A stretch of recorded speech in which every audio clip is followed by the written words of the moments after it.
Бүгін сіздермен өте дәмді кекс дайындаймыз. Каналыма тіркеліп, лайк басып, комментарий қалдыруды ұмытпаңыздар. Алдымен ыдысымызға 2 жұмыртқамызды саламыз.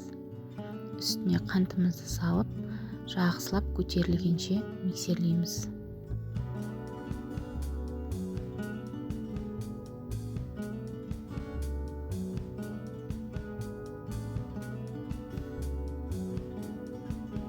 Сүт құямыз. Сұйық май құямыз. Тағы да миксерлейміз.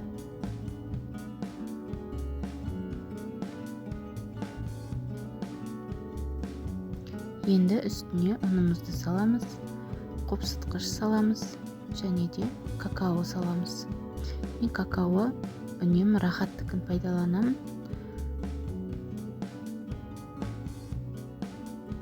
Жақсылап біркелкі болғанша миксерлейміз.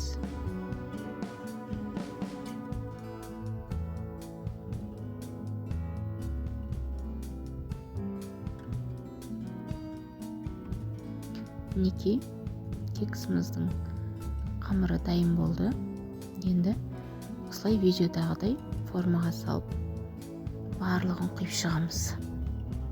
Менде осы рецептпен 18 кекс болды. Егер көбірек қылып жасайын десеңіздер, рецептісін еселеп жасай берсеңіздер болады.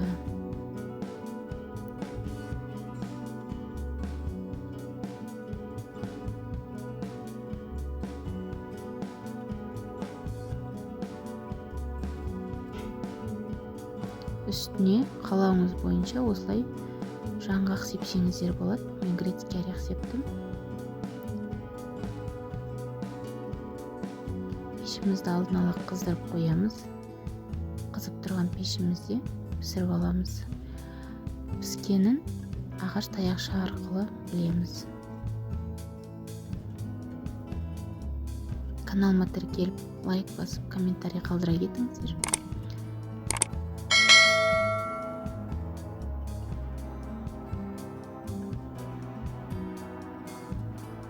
Мінекей өте әдемі шоколадный кекс дайын болды.